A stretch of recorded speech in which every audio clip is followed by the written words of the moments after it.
Boa tarde a todos. Chegou aí? Não, só bateu. Para quem não me conhece, meu nome é Carlos Linhares, sou professor aqui da Escola de Saúde do curso de Psicologia e aceitei o convite que o CAP fez, né, a Centro Acadêmico de Psicologia, para vir aqui conversar com vocês e dividir um pouco da minha experiência no campo das artes marciais e as articulações que a gente pode fazer com a psicologia, né? Então, primeiro eu queria agradecer a Tássia, que não está aí, pelo convite. Queria agradecer também a coordenação de psicologia pelo acolhimento dessa proposta, né, pela oportunidade que nos deu de estar aqui conversando com vocês. Olá. E um agradecimento mais do que especial, meu muito obrigado mais do que especial, mais do que amigo, né, mais do que família, mais do que um irmão em armas. Me faltam adjetivos para qualificá-lo. O professor Gliber Lavalle. O professor Gliber ele tem formação em Biologia e em Educação Física, trabalhou muitos anos na área de segurança e hoje se dedica a liderar o nosso grupo, né? Brasil Koryu o nome do nosso grupo? Brasil Koryu, né? Nas disciplinas do Shinto Muzuryu, que a gente vai conversar hoje, né, Educatório Shintoryu, e nos orientar, né, sob também a tutela dos nossos professores que estão no dojo de Shintokan em Seattle, né, o professor Phil Relnick e o professor William Schutz, e por ter aceitado o convite, ter, né, cedido generosamente um tanto do seu tempo para estar aqui conosco conversando sobre o nosso trabalho.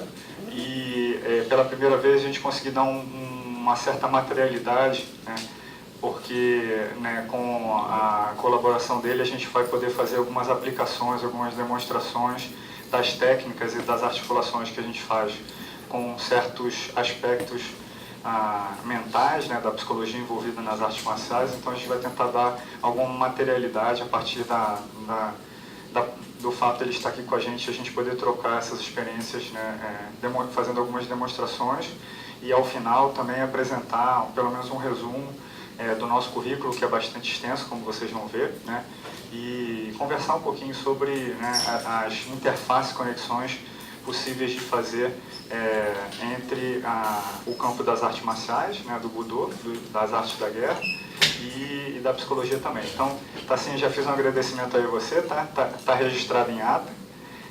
Agradecimento ao Centro Acadêmico de Psicologia, a Tassinha que fez a gentileza do convite, então estamos muito felizes de estar aqui dividindo um pouquinho do nosso trabalho. Tá? Siga no Instagram, Deixa eu dar um gole aqui que está dando a secada. Obrigado. Então, vamos lá.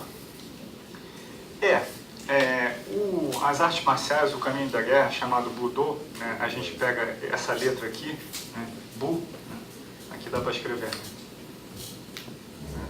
que é igual ao War, né, seria marcial, relativo à guerra, né, então, né, o Budô, o caminho da guerra, as artes marciais, né, sobretudo as antigas, né, Kobudo, a gente já vai falar um pouquinho sobre elas, as artes marciais clássicas, digamos assim, e tem um certo corte temporal que define a diferença entre os Koryu, as artes Koryu e as artes Gendai, né, as artes modernas ou contemporâneas, digamos assim, né, circunscreve de maneira geral, de maneira global, isso que a gente está chamando de, né, artes marciais, o caminho da guerra, né, e a gente vai trazer a experiência no cenário das artes, né, das artes marciais de maneira geral, um caso específico, né, de uma escola clássica, né, datada do século XVII, que a gente vai falar, né, e uma certa diferença entre os sistemas marciais modernos, digamos os Budô, chamada Gendai Budô, né, arte marcial moderna,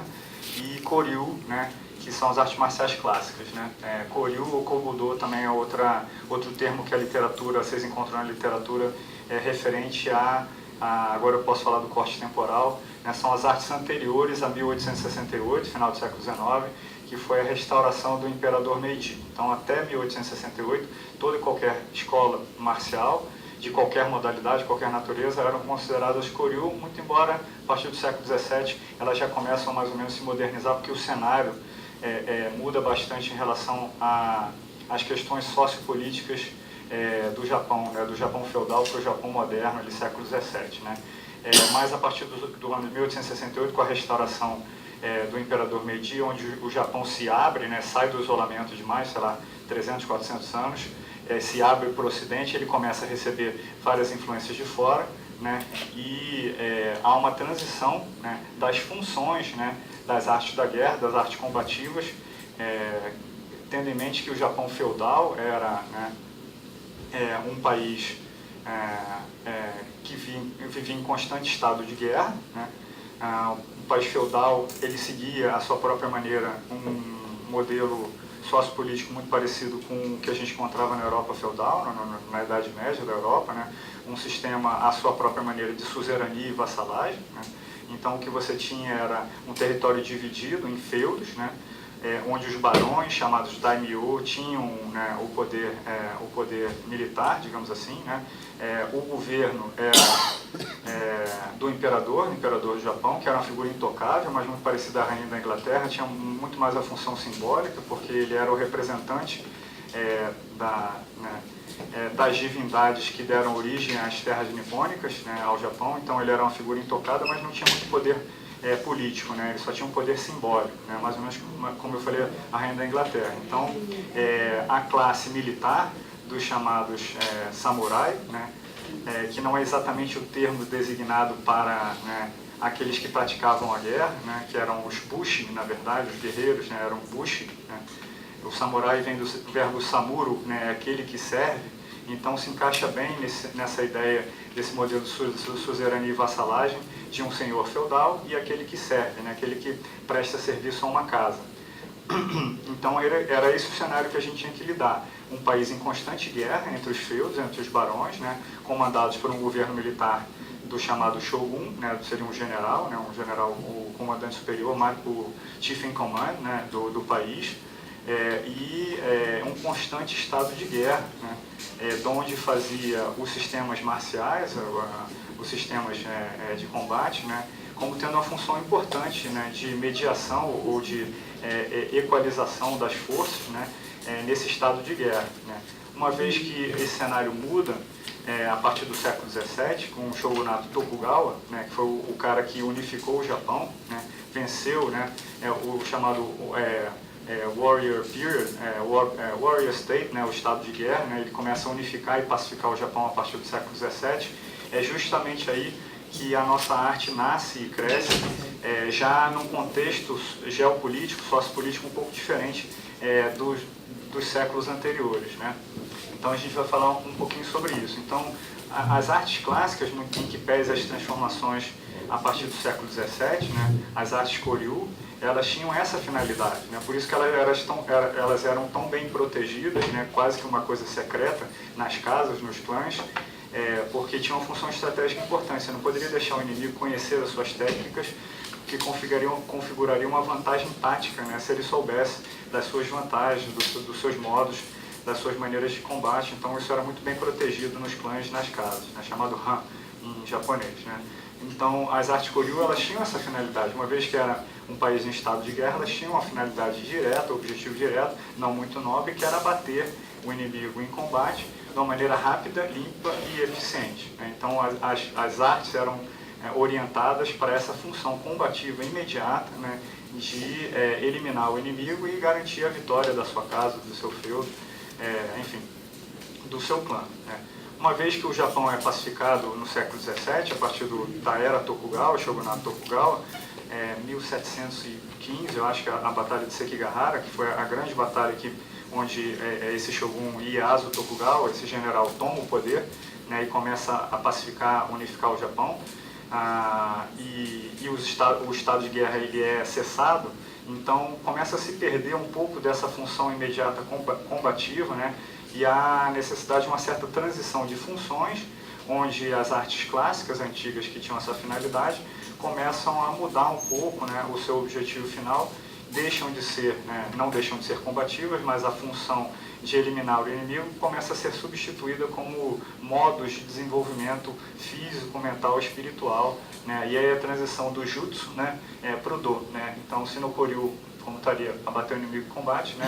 O Budô, as artes, né? Kobudo, as artes Gendai Budô, dependendo aí de que corte temporal a gente esteja falando, né?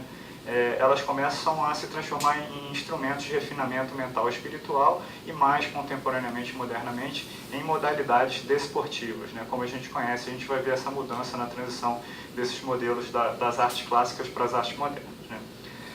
E um outro aspecto importante também que a literatura indica é a maneira como a arte era transmitida, né? Isso a gente aprende diretamente com os nossos professores, né? Eram grupos pequenos, né? As artes Koryu eram restritas às casas, né?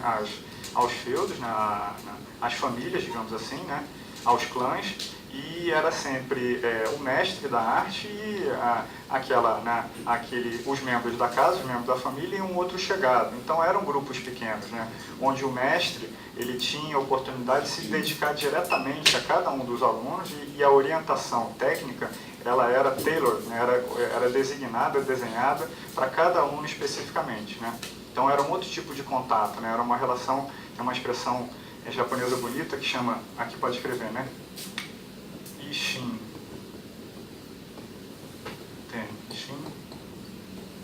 Né? Shin é meio, ao mesmo tempo espírito, né? E coração, né? Kokoro, né? Tem outro termo para coração, kokoro.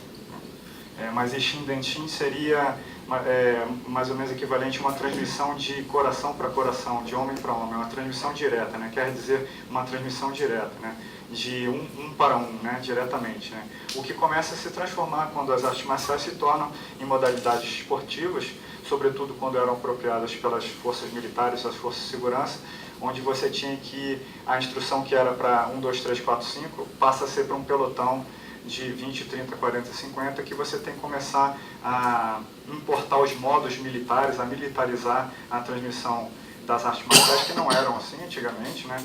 Com os comandos, drill, né? Formas de você passar o comando para muita gente, né? Você estava num espaço pequeno, agora você está num ginásio cheio de gente, você tem que orientar o exercício a partir dos chamados drills, né? E isso muda também a relação, você não tem mais a oportunidade de se dedicar diretamente a um, né, a relação de 1 a 1, como era no sistema das artes Koryu, como é a transmissão com os nossos professores, né? Isso também é uma diferença importante aí na literatura em relação à diferença entre as artes Koryu e as artes Gendai, né, as artes contemporâneas, né? Não só a finalidade, mas também a maneira que ela é transmitida para um ou para muitos, né? Então isso é importante, tá? E aqui são as letras japonesas, né? Ko de Koryu, né? De arte antiga, né? Clássico ou antigo, né? U é aquela letra de guerra, e Do ou Michi também é outra letra, né? Depende da maneira como você lê o caractere, né? Do que é caminho, né? Senda, alguma coisa assim. Então aqui seria o caminho marcial clássico, né? As artes marciais clássicas nesse sentido, né? Então, a partir dessa perspectiva que a gente está falando, tá? E o nosso caso, o estudo de caso que a gente vai trazer, é justamente uma arte marcial clássica, o Shinto Musoryu, que é uma das escolas que a gente estuda no nosso grupo Brasil Koryu, né? Em relação às modalidades, né, clássicas que a gente encontra na literatura, que faziam parte do conjunto de táticas e estratégias militares do Japão feudal, a gente encontra muitas, né? Nesse livro aqui, Aikido The Dynamic Sphere, da Oscar Harati e da Adele Westbrook, que é um livro muito legal, né, sobre Aikido, mas trata sobre arte marcial de maneira geral. Ela coloca aqui, né, entre as modalidades armadas e as unarmed, né, as armadas e não armadas, né? Então, muito embora a gente escute aí da mídia ou das histórias ou então do folclore que a espada na verdade sim, o The Soul of the Samurai, né, o coração do samurai, ela não era a arma de primeira escolha antigamente, quando os combates eram feitos em campo aberto, né, com tropas muito grandes, não era a primeira arma de escolha, era uma arma de infantaria, mas o combate não começava com infantaria, né, começava com os arqueiros, né, dando tiro de longe, né, e depois começava a aproximação da massa, da força da massa do exército, com as lanças. A infantaria era de lança, na verdade a infantaria era de lança, né? Então era tiro de longe de arco e flecha, né? A infantaria de lança, spear fighting, yari ou sojutsu, né? Depende, né? Então a arqueria é o kyudo, ou Kyujutsu, né, modernamente é a arte do tiro com arco, né, e o arco japonês também guarda algumas características próprias, diferentes do arco chinês e do arco mongol. Mas a primeira, o The First Blood, eram os arqueiros que, né, davam o primeiro disparo, né? Depois vinha a infantaria de lanças e o pelotão de elite, a tropa de elite, era a infantaria de espada, né? Também era importante lembrar disso, né? E você tinha a arqueria montada também, a cavalaria, naturalmente, né? Né? Ba é a letra para cavalo, Bajutsu, né? Que é a arqueria montada, que hoje em dia, contemporaneamente, você tem outro termo que é Yabuzame também, né? Que é, né, arqueria montada, né? Tiro com arco em montaria. Também era uma arte bastante estudada lá, sobretudo pelo pessoal da cavalaria, né? Então essa é a composição do exército antigo quando a gente tratava de combates em campo aberto, né? Eram as principais artes, né? Certamente quando a tropa estava em marcha, cruzando algum território, né, e a geografia do Japão é muito acidentada, né, em termos de relevo, em termos de rios, né, você tinha técnicas de cruzar o rio. Imagina, uma armadura tem quantos? 30 quilos, mais ou menos, né? De 30 a 50 quilos, né, que você tinha que carregar. Então, quando você se deparava com uma situação que você teria que cruzar um rio, tem toda uma técnica de como você nada, né, sem precisar tirar a roupa toda, carregar a roupa. Também tinha uma técnica para você não se afogar. Imagina, você com 50 quilos entrando na água, você rapidamente se afoga. E tem Tachi Oyogi, né, que é uma maneira de você também nadar, poder cruzar o rio com correnteza forte, sem se afogar. Isso tudo envolvia todo um estudo tático e técnico muito sofisticado, né? E a gente entraria aqui, no nosso caso, no stick fighting, né? Começa com o Bo. Historicamente a gente tem um bastão longo, né? O Bo, o Oroku Shakubo, o bastão de 1,80 m, que a gente vai falar já já, né? E o Jo, que é a arma que a gente estuda, né? Que é um bastão médio, digamos assim, né? Que vai ser criado, inventado somente no século XVII, né? Então a nossa modalidade entraria no stick fighting, né? Mas é o tipo de arma que nossos professores mesmo falam, né? Eu nunca, se eu fosse num combate de campo aberto, levaria uma arma como essa. Eu ia morrer rapidamente, isso aqui não resolve nada, né? Porque olha só quanta coisa você está combatendo, né? Então ela tinha uma função importante, sobretudo na situação do Japão pacificado, que é século XVII, como a gente vai ver posteriormente, e ela foi muito usada em situações de duelo, né? Ou apropriada rapidamente pelas forças policiais, pela polícia japonesa, como técnicas de você conter uma situação ou controlar um inimigo sem precisar necessariamente matá-lo, abatê-lo, né? Matá-lo, né? Ou né, causar algum tipo de ferimento grave, de amputação, que é, né, característico do uso de lâminas, né? Então o stick fighting, o Jo e o Bo entram nesse contexto aí, das artes, né, de combate utilizando o bastão, né? Você tem as artes complexas também, Tantojutsu, que eu não tenho aqui, é um punhal, é um tipo de adaga ou punhal que é utilizado também no Daisho, né? Daisho vamos dizer assim, era o distintivo do samurai, era o fato dele ter direito, né, por lei, de portar duas espadas, a espada longa e a espada curta. Já já a gente vai mostrar esse material, né? E também você tinha as artes de lançamento de punhal ou de projéteis, né, chamada Shuriken Jutsu, né? Projéteis de vários tamanhos, de várias formas e tal. O Tantojutsu, né? E o Shuriken Jutsu também as armas complexas, né? De lançamento de projéteis, né? E outras estratégias ainda, que circunscritos com a rúbrica do ninjutsu, né? Dani, para você. Ninjutsu, né? Que envolvia, totalmente diferente do ninja como a gente vê na televisão ou nos quadrinhos ou nos livros, né? Do chamado, que envolviam técnicas como stealth, né? Intelligence gathering, assassination. Era como se fosse o agente secreto da época, né? O ninja era o que a gente conheceria hoje em dia como Araponga, como agente secreto, né? Muito mais próximo de James Bond do que aquele cara vestido de preto, encapuçado, né, carregando a espada nas costas que a gente vê nos quadrinhos. Não tinha nada a ver com o ninja. Se o ninja fosse ninja, ele jamais se apresentaria dessa maneira, porque geralmente o que ele queria era stealth, era não ser reconhecido, né? Era estar disfarçado, e nunca se apresentaria como a gente vê por aí, né?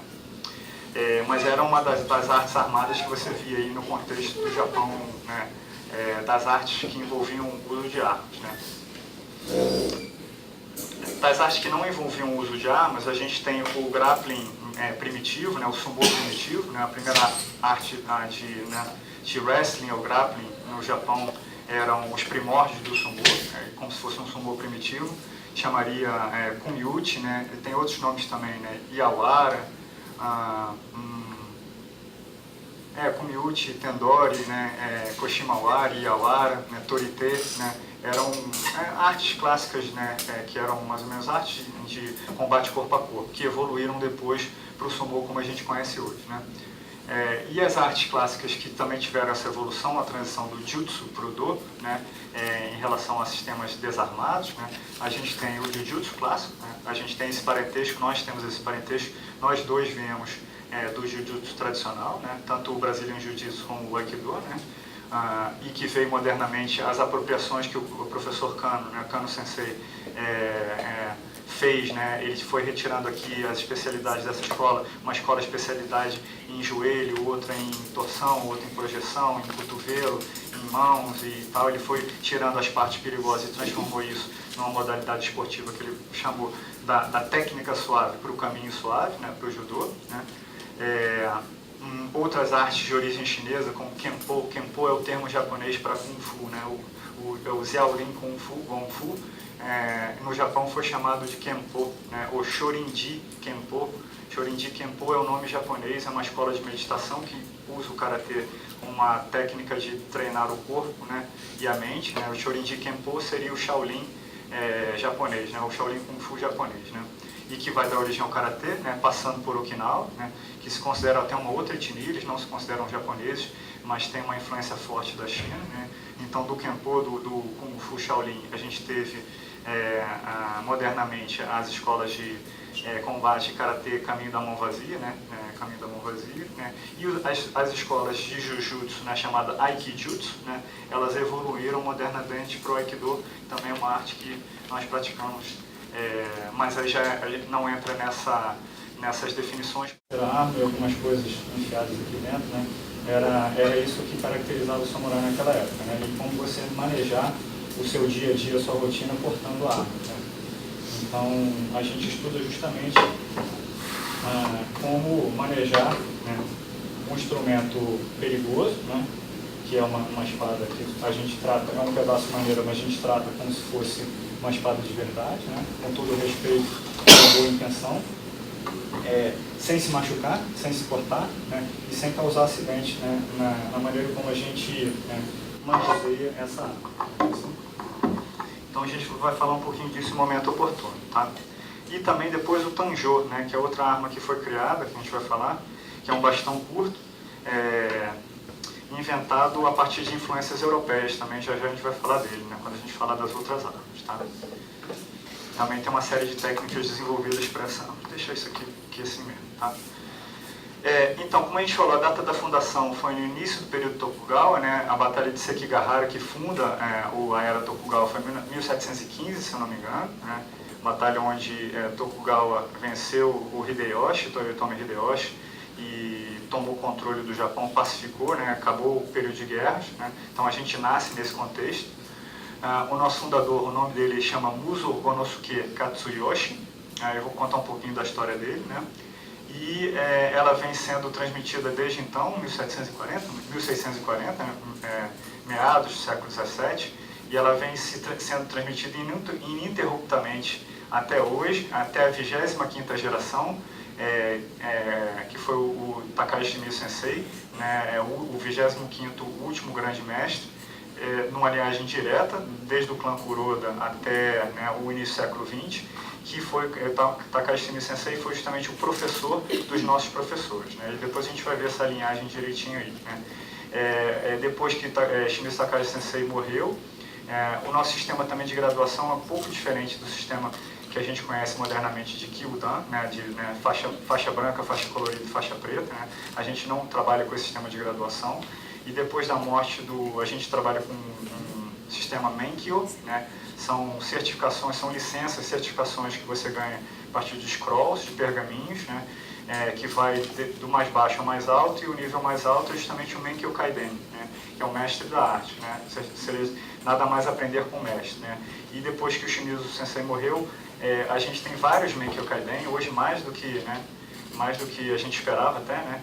Espalhados pelo mundo.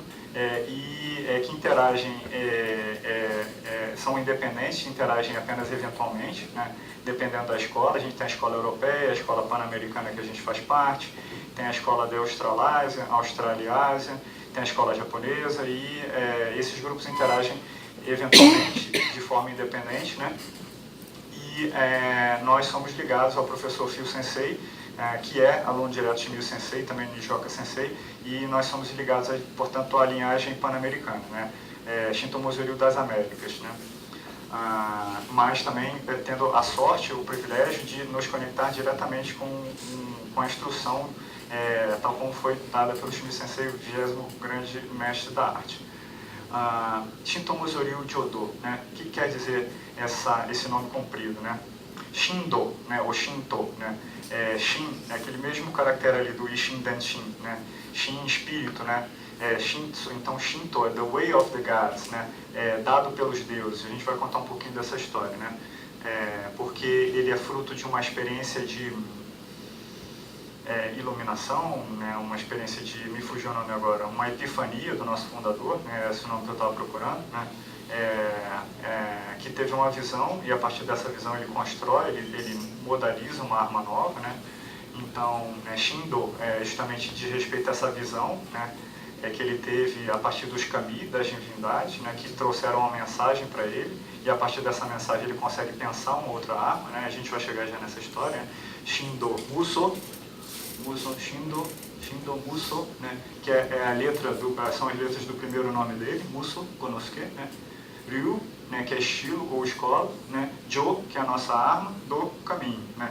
Então seria o estilo, Ryu, né? Estilo do Muso Konosuke, né? De combate com bastão, dado pelos deuses. Seria mais ou menos isso, né? Estilo do Muso Konosuke, né?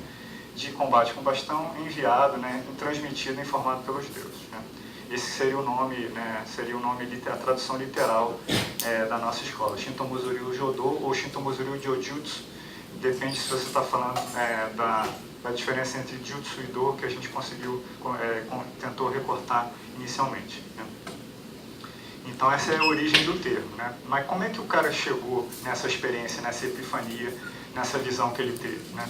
Reza a lenda, né, e quanto mais a gente estuda, né, porque a transmissão oral, né, ela é precária, e a transmissão por escrito também, quanto mais a gente estuda, mais, pelo menos a conversa que a gente tem com nossos sêniores, nossos professores, menos a gente pode confiar nas informações, mais desencontradas, menos confiáveis elas acabam se apresentando. Então, reza a lenda, né, a gente bota aí na conta da lenda, porque não se sabe, os documentos são esparsos, não só são esparsos, como as informações são contraditórias, né, e em que pese a tentativa de trazer a história, né, recontar essa história no início do século XX por alguns autores como Eiji Yoshikawa, que trouxe o folhetim Miyamoto Musashi, né, a história do samurai Miyamoto Musashi, que hoje são 2 volumes desse tamanho, mas originalmente era um folhetim que era divulgado, publicado diariamente no jornal, né, do Japão. Eu não lembro o nome do jornal, Shinbu alguma coisa, né?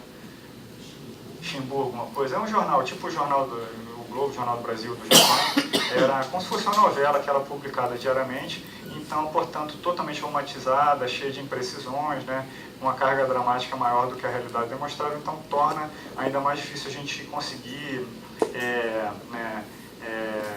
entender o que de fato teria acontecido na história, nessa história que conta, né. Mas reza a lenda, né, supondo que era sendo verdade, né, é um estilo antigo, né, o mais antigo de combate do Japão, do jogo, porque na verdade é o estilo original, né, a gente não está considerando os bastões anteriores como sendo, como a gente está definindo aqui, né. Como a gente falou, né, foi desenvolvido no início do Shogunato Tokugawa, por volta de 1740, por o nosso fundador Muso Konosuke, né, e terá, né, assim, reza a lenda que ele teria encontrado, né, que era um cara grandão, um japonês até, reza a lenda, grande e forte para os padrões dos japoneses da época, né, e que ele teria cruzado o caminho, cruzado armas com o famoso espadachim, o famoso samurai, o Miyamoto Musashi, que é esse cara que é romantizado, né, que também, por sua vez, desenvolveu um estilo de espada, né, um estilo de esgrima, utilizando as 2 espadas, chamado Nito, né, que a gente tem também algumas técnicas com 2 espadas, né, possivelmente importadas justamente desse contato com o Minamoto Musashi, você combater com 2 espadas na mão, né? Que ele vai chamar Niten Ichiryu, a escola do Musashi, né? Mas o Gonosuke Sensei teria encontrado o Musashi e o desafiado por um duelo, e reza a lenda que ele, né, aí as histórias, a contação de história contam um cenário de um jeito, outro cenário a gente não sabe, né? Fato é que ele tomou um pau do Musashi, né? Ficou muito abalado com aquela experiência, ele não tinha esperado, né, que aquilo acontecesse, né? E alguns contam que foi uma técnica de 2 espadas, Juji-dome, alguns contam que foi com um pedaço de pau que o Musashi estava na mão e controlou a investida agressiva do Gonosuke sem muito esforço. Enfim, as informações são muito desencontradas, e quanto mais a gente estuda, menos a gente pode confiar, né? Então, ele foi derrotado pela técnica do Musashi, e ele se retira, o Gonosuke Sensei se retira para o Monte Roman, na ilha de Kyushu, né, para uma série de exercícios meditativos, né, de ascéticos, de austeridade meditativos, né, e no final de sei lá quantos dias, né, 40 dias, 50 dias, 1000 dias e 1000 noites, foi 40, 50 dias. As informações são desencontradas. Enfim, depois de um período onde ele meditou, ele teve um sonho, uma visão, onde veio um espírito, um kami, né, na forma de uma criança, e passou para ele uma mensagem em japonês. Agora eu não vou lembrar da mensagem, eu até tinha lido outro dia, mas eu não vou lembrar, né? Portando um bastão redondo, dizia mais ou menos assim, portando um bastão redondo, né, ele passou as dimensões, né, desse bastão, né, alguma coisa como assim, understand the Suigetsu, né, compreenda o plexo solar, né, compreenda a linha central, né. Se você, que a gente conhece hoje, né, domina o centro, você domina o combate. Hoje é um consenso no pessoal da luta, né, dominar o centro, você domina o combate. Era essa a visão central, a ideia central dessa mensagem que ele recebeu, né, com uma arma menor, uma arma dessas dimensões, né, understand the Suigetsu, né, compreenda a linha central, né. O Suigetsu é o plexo solar, justamente o centro do tórax, o centro do corpo, né. Então, foi isso que aconteceu, né, que terá acontecido, a gente não sabe se é verdade, né. Então, depois de muito tempo, ele recebeu essa inspiração, né, teve essa visão, né, fez uma alma menor, né, que é 4 shaku, 2 sun e 1 bu, vinha isso na mensagem, né, são as unidades medidas em japonês, né, do sistema métrico japonês, o que dá, né, no nosso caso aqui, essa medida desse bastão, 1,28 m, né, esse tamanho aqui, né, 1,28 m por 1 polegada de diâmetro, a medida dessa arma, né. Eu esqueci de falar, Gonosuke, ele estudava também uma outra escola que a gente estuda, o Katori Shintoryu, que a gente tem lá a instrução de uma arma longa, né, as armas longas são chamadas de Nagamono, né. Quais são as armas longas? A lança é uma arma longa, a Naginata, a alabarda é uma arma longa, e também o Bo, né, o Rokushaku Bo é um bastão de 1,80 m, também é considerado um Nagamono, uma arma longa. Mas é uma arma de difícil manejo, é uma arma pesada, enfim, pouco versátil, e ela é muito eficiente por um certo lado, mas difícil manejo, difícil entendimento por outro. E quando ele reduz o tamanho e o peso dessa arma, ele torna esse novo instrumento aqui muito mais versátil e taticamente mais útil e mais aplicável do que o Bo que ele usava na escola anterior, né? Então ele divide um certo número de técnicas para essa nova arma, que ele chama de Jo, né? E aí tem uma certa diferença na nomenclatura em inglês, né? As armas longas do Nagamono eles chamavam de staff, né? Em português tem o mesmo nome, né? Mas é um tipo de bastão chamado staff, e esse bastão aqui é chamado stick, né? Stick fighting seriam esse tipo de bastão, staff seriam os Nagamono, as armas longas, né? Então por isso que a tradução de Jo seria a vara, né? O bordão, e o bastão longo, as armas longas seriam, né, o bastão propriamente dito, né? Então qual a diferença tática dessa arma aqui? Deixa eu botar o fio para trás, senão eu vou me enrolar todo, que torna essa arma taticamente muito interessante, né? Em primeiro lugar, diferente do Bo, que é desse tamanho, 1,80 m, mais ou menos um pouco maior que eu, né? Essa arma cabe na extensão dos braços, né? Então, diferente da espada que só tem uma pegada, a pegada, independente se você é canhoto ou destro, você tem que sempre esgrimar, né, na pegada destra, né? E o nosso professor é canhoto, ele teve que aprender a esgrimar na pegada destra, então essa é uma complicação para os canhotos, você só tem uma pegada, porque você não pode usar o outro lado, porque o outro lado é pontudo e corta, né? Nesse caso aqui, devido ao fato de ela caber na extensão dos braços, você pode usar os dois lados, você pode usar o do lado direito, você pode usar o do lado esquerdo. Isso dá uma vantagem tática muito grande, porque você torna a arma mais versátil, né? Mais maleável, num certo sentido, para usar, né? Então essa é a primeira vantagem tática. Outra vantagem tática importante, que pese algumas diferenças de medida, o bastão é mais ou menos um palmo maior do que a espada, né? Então essa distância aqui faz uma diferença enorme em termos combativos, em termos de penetração que a arma pode proporcionar, né? Você chega mais longe e mais fundo com o bastão do que com a espada, né? Então essa é uma vantagem tática importante, né? A espada normalmente você só usa os primeiros 15 centímetros do mono-ult, que chama esse aqui, né? Para cortar efetivamente. Então essa diferença aqui te dá a possibilidade de aproximação do alvo, né? Sem que você se coloque em risco, né? Ainda numa situação relativamente segura, né? E mais, né? Você pode integrar numa mesma arma de origem humilde, né? Que se propõe a combater a espada, que é a arma do samurai, é uma arma superior, que também ela congrega, né? Ela compila, ela sintetiza algumas ações típicas das outras armas do arsenal dos bushi, né? Falando do termo do guerreiro, dos guerreiros japoneses, né? Por exemplo, você pode utilizar, né, para dar a estocada, né, a estocada com uma lança, você pode usar ela para estocar, espetar, com o uso da lança, estocada com a lança, e pode fazer dos dois lados, do lado esquerdo e do lado direito, né, da mesma maneira. Isso dá uma boa versatilidade à arma. Você pode usar como corte, né, ou a pancada, né, como a espada faz, né, a partir da batida ou do corte, né, a gente aprende a cortar. E a gente aprende, mesmo sendo uma arma roliça, né, a gente sempre entende, né, na nossa cabeça a maneira como a gente empunha, que é a mesma empunhadura da arma, que tem um fio, né, que tem um rá, né, que tem um lado que é as costas da espada e a lâmina, o fio, né, o lado da lâmina. A gente, quando empunha, mesmo, mais uma vez, sendo uma arma roliça, a gente sempre sabe onde é o lado do fio, por isso a gente pode cortar, seguir uma linha de corte precisa, né, e fazer um corte assim como a gente estivesse usando a espada. Então, mesmo sendo roliço, a gente seguindo uma linha de corte, você consegue fazer um movimento muito eficiente, né? E alguns movimentos de varredura, só consigo lembrar desse, né? Da Naginata também, algum tipo de movimento de varredura? No Jô. Mais pra frente tem, né? Eu não consigo lembrar de nada muito imediato, né? Mas talvez o Kan, alguma coisa, os giros e as varreduras da Naginata, né?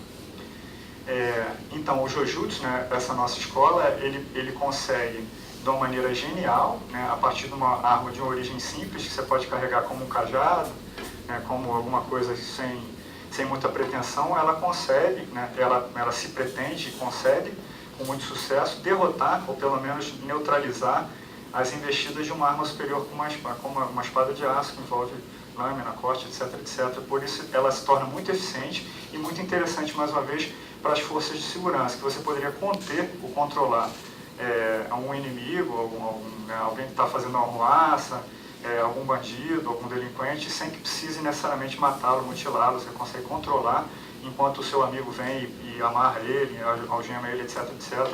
Era muito utilizado pela polícia japonesa, né? Então, nesse sentido, torna essa arma muito interessante, muito versátil, muito eficaz, né, para esse tipo de situação, tá? Certamente, por essa razão, você não levaria essa arma para um combate aberto, você ia morrer rápido, né? Você tem que escolher a arma certa para o combate certo, né? Mas para um país pacificado e situações onde você poderia enfrentar uma espada, ela se mostrava muito eficiente.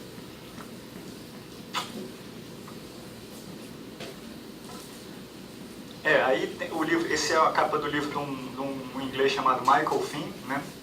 Que retrata esse combate entre o Gonosuke e o Miyamoto Musashi, né? O Gonosuke Sensei, ele está aqui embaixo, não sei se dá para você observar daí, ele está com um bastão longo, a extensão do bastão vem aqui atrás, aparentemente é um bo, né? A gente poderia dizer que é um bo, né?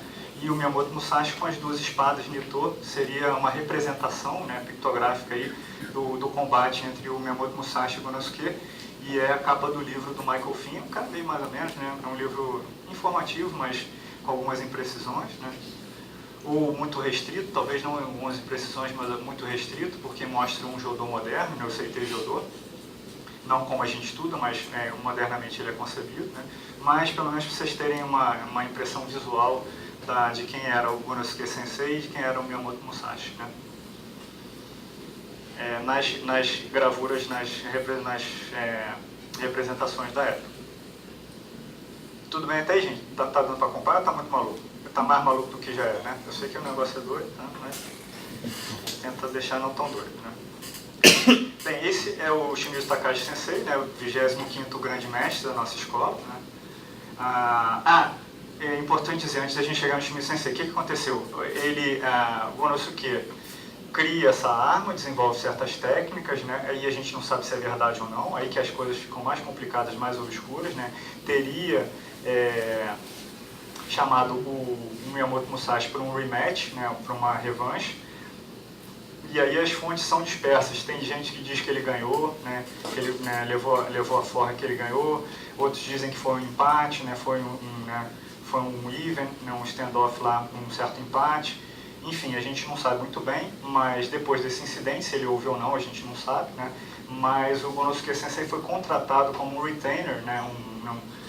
Alguém que serve do clã Kuroda. Era uma casa muito importante lá, o clã Kuroda, e veio, enfim, e o Shinto Muzuryu veio sendo transmitido pelo clã Kuroda até, né, o Chida Ryogoro, que foi o cara que criou o Tanjô, foi o primeiro cara a ensinar fora do clã, né? E chegou diretamente nessa linhagem familiar até o Shimizu Takahashi Sensei, né? Quem era o professor Shimizu Takahashi Sensei? Não lembro, né?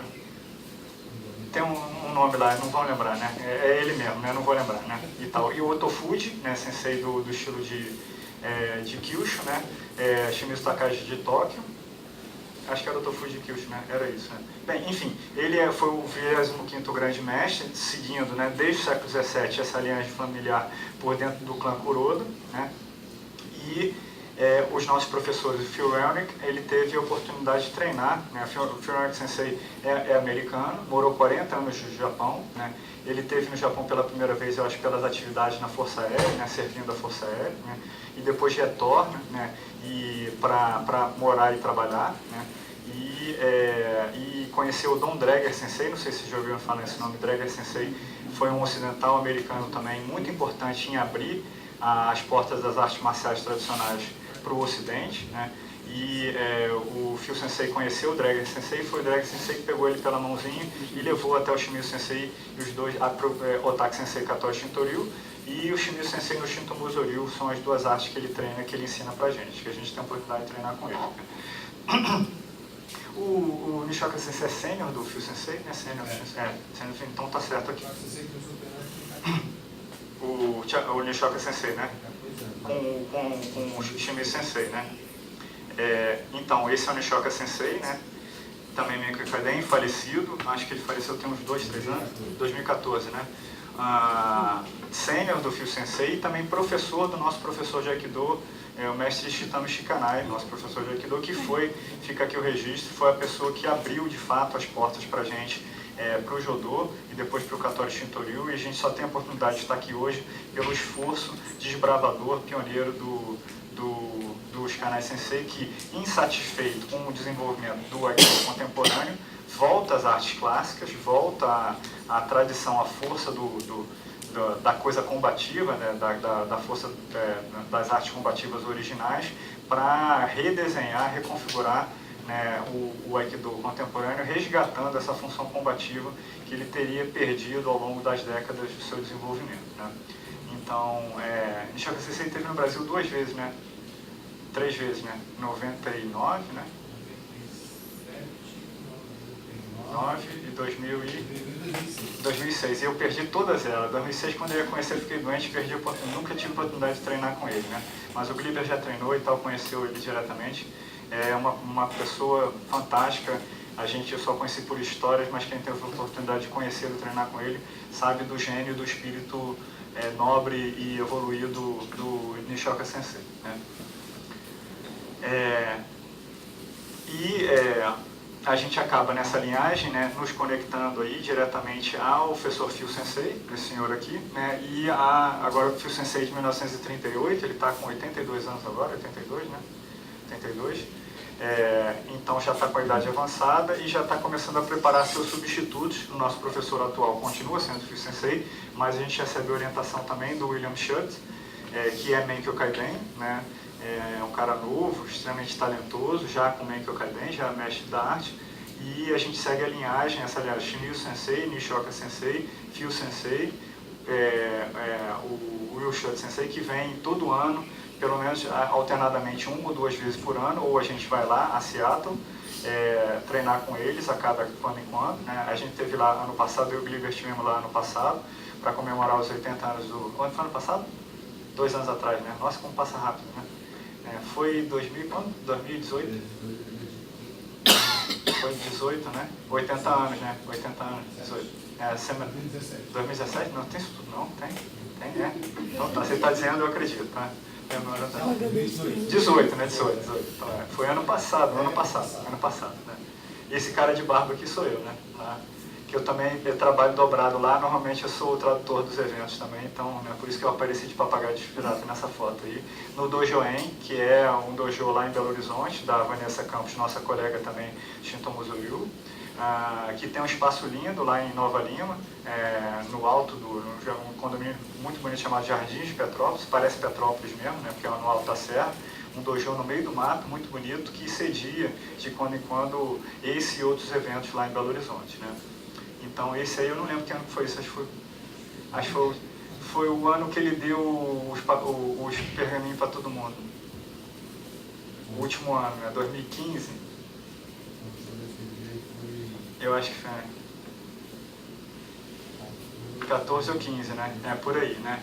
A foto não está muito boa, mas ela pelo menos traz o Phil Sensei e o Will Sensei numa mesma foto, né?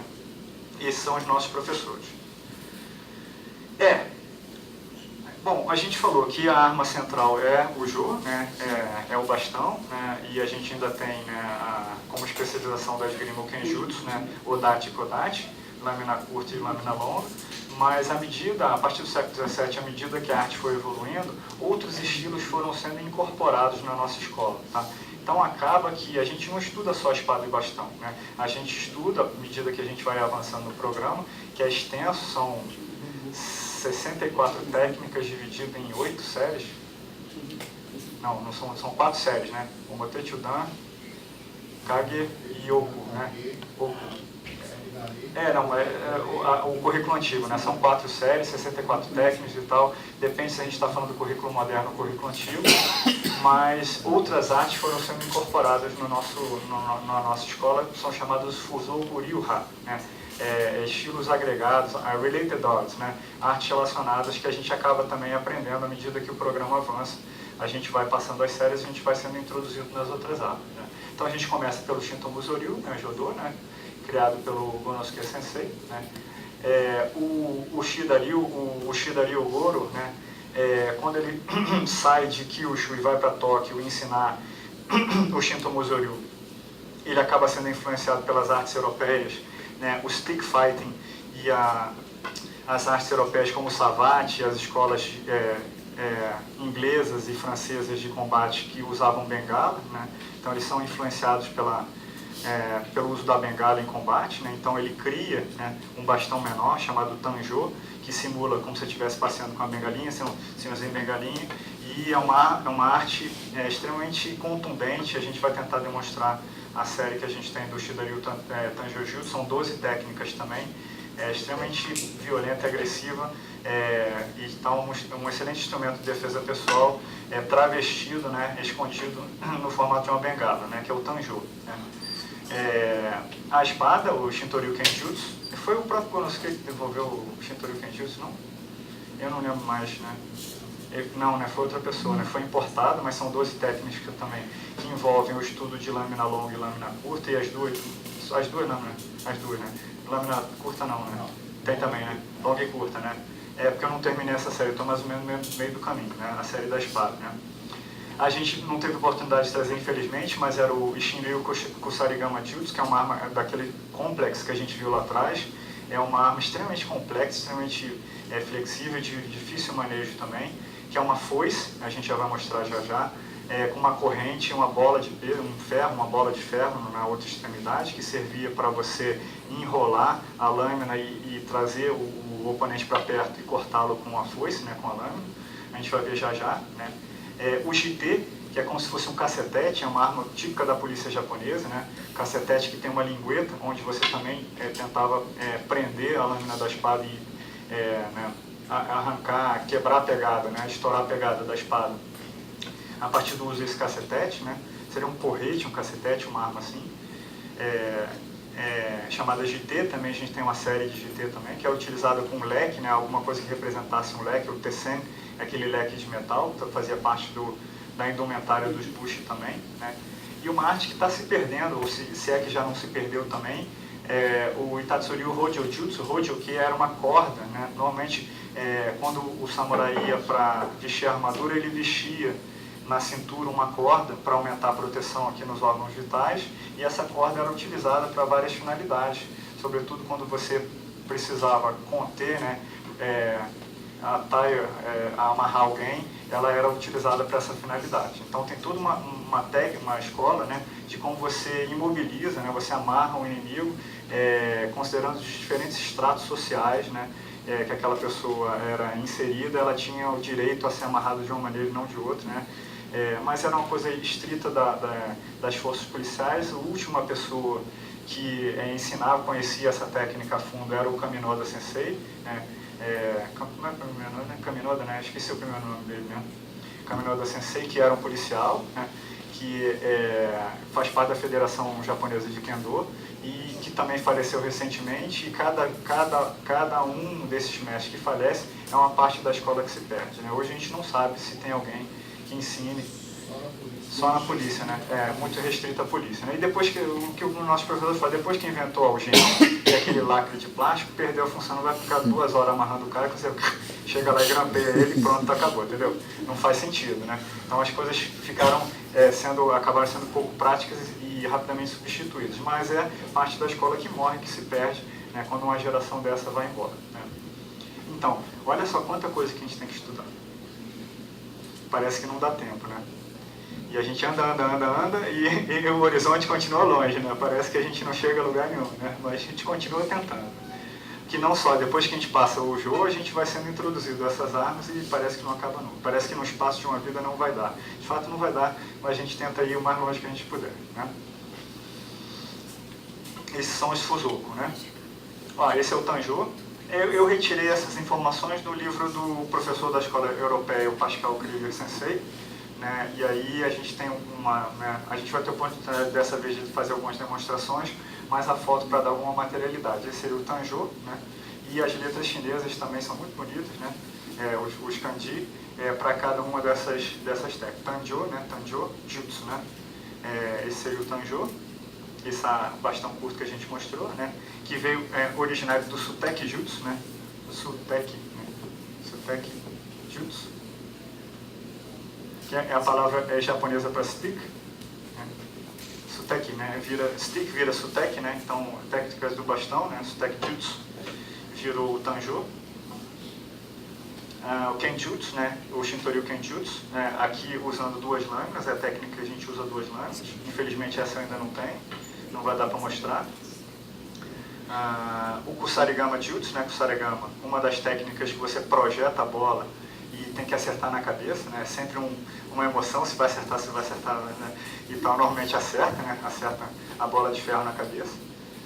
Você lança de longe, vem rodando, e projeta e acerta na cabeça do oponente, né? Kusarigama Jutsu. E essa aqui é a foice que a gente usa, né? É uma foice também adaptada, então te permite fazer 2 pegadas diferentes, pegar pelo cabo e pegar também a partir da proteção que a gente tem aqui, né, o cabo e aqui a lâmina. Então te permite fazer 2 pegadas. E esse aqui é o Kaminoda Sensei, que é aquele que ensinou da polícia que, né, dominava o Hojo Jutsu. Eu ainda tenho uma foto dele aqui. Ele vai aparecer um par de vezes com o Shimizu Sensei. Era o parceiro principal do Shimizu Sensei, né? E a aplicação aqui ele está segurando essa pegada aqui, não é isso? Essa pegada aqui, né? né? Enrola, tá vendo? A corda enrola, que na verdade a kusarigama de treino é uma corda de algodão e uma bola de couro, naturalmente você vai ficar dando bolada de ferro na cabeça do amigo, né? Você só dá a bolada uma vez, depois você perde a amizade, perde o amigo e perde o parceiro de treino, né? Então, por uma questão de segurança, ela é substituída, né, por uma foice de madeira com uma corda e uma bola de couro com um enchimento fofinho por dentro, mas não é fofinho, né? Não dói tanto, só dá um susto, né? E faz um barulho, né? Faz um barulho quando acerta. E a Nobuko Sensei, esposa do Phil Sensei, né, que tem a morte nos olhos, né? É uma senhora de 79 anos, né? Bailarina desse tamaninho, né? E fatia você que nem um queijo suíço, deixa você todo furado, todo fatiado, como se não fosse nada, né? E ela mata a gente várias vezes, né? Num dia ela mata a gente várias vezes, né? E ri da sua cara, ela mata, te cortei, né? E você quer se matar, você já morreu, mas você quer se matar pela segunda vez porque, né, não tinha o que fazer. Esse é o GT de metal, né? Vocês veem, esse tem que ter disposição, xará, porque você tem que se colocar debaixo da linha de corte de uma espada, confiando que aquela lingueta vai parar o corte, entendeu? Tem que ter disposição, xará, eu morro de medo dessa arma aí, né? E aí, essa aí tem que ser... Né? Mas é isso mesmo, a gente pergunta para os canais, sensei, né? Mas é isso mesmo, sensei, a gente tem que se colocar debaixo da linha de corte da espada, esperar até o último segundo, e assim, quase que vai morrer, fala, japonês é maruco, né? Japonês é maruco. Aí ele fala pra gente, japonês é maruco. Esse é o GT, né? É o GT e é uma representação do leque de madeira também que é utilizado, né? O Kaminoda Sensei, também o GT de madeira e o Drager Sensei. Don Drager Sensei é esse senhor aqui, né? Aquele que o Phil Sensei conheceu e levou ele tanto para o Shinto Mozuri e o Katori Shintori. E o Hojo, né? O próprio Kaminoda Sensei com o Drager Sensei sendo amarrado aí, né? Você vê o trabalheiro que dá para dar um nó desse no cara. É melhor, mais fácil dar uma algemada, botar um plastic lock, algemar o cara e pronto, acabou, né? Mas, enfim, né? E aí a representação Kaminoda Sensei, eu acho que esse não é mais esse aqui é o Krieger Sensei. E aí você vê aqui as diferentes classes sociais que você identifica pelos cortes de cabelo, né? Os cortes de cabelo também designam o estrato social. Isso está escrito aqui e você vê vários tipos de amarração dependendo da classe social que o camarada pertencia. Se você fosse nobre, você seria amarrado de uma maneira, se fosse artesão de outra, se fosse comerciante de outra, se fosse ninguém, você seria de outra, etc, etc. Né? Então, olha só a trabalheira, né? Mas ela faz parte, pelo menos fazia parte do nosso currículo tradicional, o Rojojutsu, né?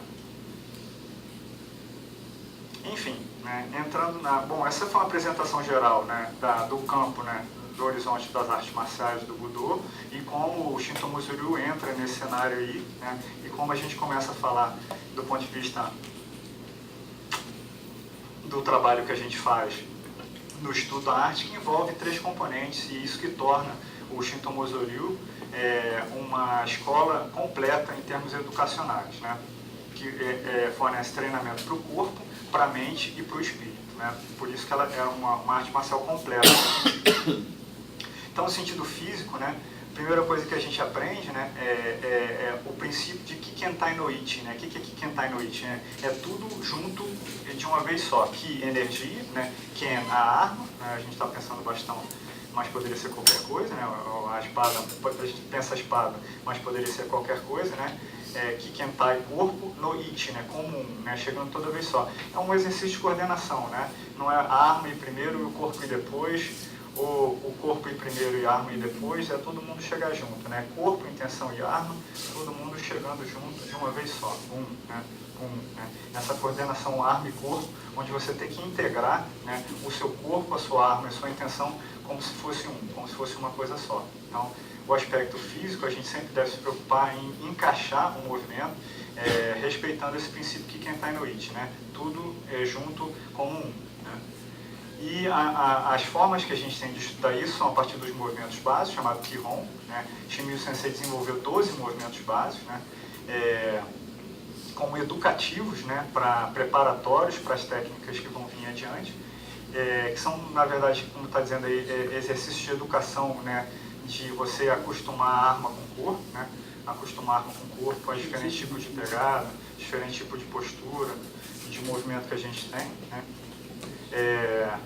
De maneira integrada, coerente, né? Enfim, coesa. E você pode fazer o Qigong de duas maneiras, sozinho no mesmo lugar, né? Você pode fazer sozinho, então você não precisa nem de muito espaço para poder fazer a sua série, né? Você faz o Qigong sozinho, né? No mesmo lugar, você faz o Qigong andando, né? Pode fazer andando, e você pode fazer em dupla também com a espada na frente, coordenando os movimentos de corte, distância, tempo. Aí as coisas começam a ficar mais interessantes, porque você já tem uma perspectiva de alvo, de velocidade, e você tem que encaixar mais coisas, são mais variáveis que você tem que pensar, né? A coisa fica abstrata demais quando você não tem um parceiro, porque você não tem muita perspectiva de distância, os cálculos de tempo e distância eles ficam um pouco imprecisos, porque você não tem o alvo ali claro, mesmo que ele esteja se deslocando, essa conta fica abstrata demais, né? Então, você tem a vantagem de fazer a prática Qigong Sotá em dupla, Tandoku sozinho e Sotá em dupla é bem legal, né? E depois que você fecha a série dos movimentos básicos, você entra no kata. Naturalmente você deve pensar, porra, mas ele não tem sparring, não tem Jil-Vazar, não tem combate? Bom, por questões óbvias não, porque você só vai combater uma vez, né? Depois eu matar o cara, acabou, o amigo acabou, né?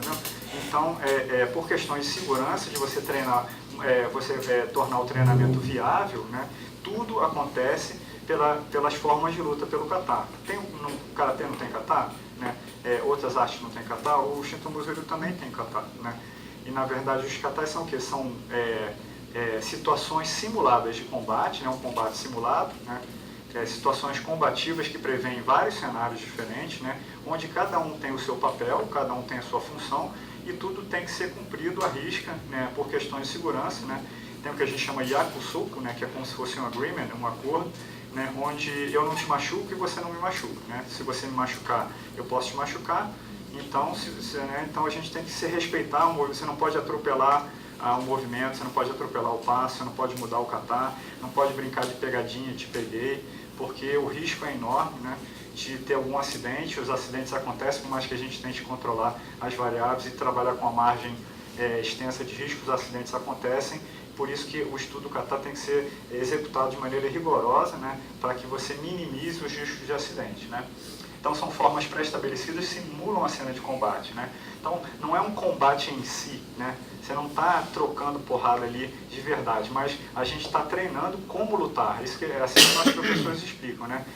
Os alvos são adaptados, eles são deslocados, eles são escondidos, mas você está treinando como lutar. O dia que você está treinando distância, você está treinando pontaria, você está treinando timing, né? O dia que você precisar por alguma razão lutar, você já vai ter esses princípios bem incorporados em relação à distância, timing, e vai conseguir executar isso com tranquilidade, tá? Por isso, né, tem alvos que são perigosos, se você considerar a região do rosto, então a gente aponta sempre, né, na parte mole, na barriga e tal. E aí o nosso professor, se você consegue acertar de 10 em 10, 9 em 10, né, um alvo tão pequeno quanto o sugetsu, quanto o plexo solar, né, você vai conseguir acertar um alvo tão pequeno quanto a garganta, quanto o nariz, quanto o rosto, caso você precise, né. Se você sempre conseguir colocar, né, a arma no mesmo lugar, né, considerando ali o plexo solar, se você precisar acertar no rosto, você vai conseguir acertar igualmente. Você só vai ajustar o alvo, mas você vai ter aquela noção de distância, de tempo e de alvo, né, bem incorporada. Isso vai ser ajustado na hora do combate, tá? Então ela não é menos combativa nesse sentido, parece coreografia, parece dança, mas vocês vão ver que a parte psicológica ela é muito interessante, muito intensa, né? Mesmo que você considere essa margem extensa de segurança na execução das técnicas, tá? A parte mental, que é aí que começa a interessar pra gente, sobretudo o pessoal da psicologia, né? Porque parece que não está acontecendo nada, mas sua cabeça está a milhão lá, calculando uma porrada de coisa ao mesmo tempo, né? São muitas variáveis que você tem que contabilizar para não morrer, em primeiro lugar, né? Não morrer, né? É a regra número 1, né? Don't get cut, né? Não morra, né? Cut the other guy é a regra número 2, né? Então, a parte mental, né? Você coordenar a energia, o pensamento e o corpo é muito... é mentalmente desgastante, dá um trabalho danado, cansa muito, se exige muito, o treino mental muito exigido, né? Exige muito do seu cérebro. Isso desgasta, te deixa cansado, te deixa mentalmente estafado nesse sentido, né? E a parte espiritual não tem nada de místico, de espírito, de doente, de fada, de gnomo, nada disso, né? De espírito, nada disso não, né? De bruxa, de fantasma, nada disso. É difícil a gente ter essa dimensão espiritual. O Phil Sensei explica a maneira como a gente se relaciona com o outro, né? A maneira como a gente se comunica e se relaciona com o outro, num certo sentido, para tornar as coisas mais tangíveis. Mas tem um outro aspecto, né? Que é a aproximação que a gente tem não só do shintoísmo, né? Essa origem shinto, né? Mas a origem das influências do Zen também, do exercício Zen, do pensamento Zen, que é cultivar esse estado de mente vazia, né? Você esvaziar a sua mente e atingir esse estado de não pensamento, que a gente sabe que quando a gente pensa, né, vai dar errado. Pensou, deu errado, né? Você não pode pensar at all, né, de maneira nenhuma, porque tem que deixar a coisa fluir, a mente funcionar de maneira fluida, de maneira flexível. Você começar a pensar, entra a razão no meio do caminho e você acaba morrendo, né? Você acaba se machucando gravemente ou morrendo. Então o cultivo, né, a partir do exercício da mente, desse estado de espírito de esvaziamento, é um exercício, uma prática Zen que é muito, muito importante na nossa escola, né? Então, nesse sentido que a gente considera que o Shinto Mozoryu é uma ferramenta educacional completa. Ela treina o seu corpo, a gente fica mais vigoroso, mais forte. Ela treina a sua mente, você fica com o cérebro mais rápido, né? Eu entendo o Shinto Mozoryu como uma máquina de resolver problema, né? Você fica com a mente afiada, né? E você consegue pegar a coisa e resolver rápido, porque você não tem tempo para pensar, né? Você exercita a sua mente para resolver problemas, você é uma máquina de resolução de problemas. E essa parte espiritual que se aproxima muito do exercício Zen, né? Esse NEM, que o Zen chama de não pensamento, né? Pensou, morreu, né? Você tem que se esvaziar os afetos e o pensamento, senão você morre. Como é que tá a hora aí, gente? Por favor. 5h50? Nossa Senhora, então tem que voar. Falei pra caramba, né?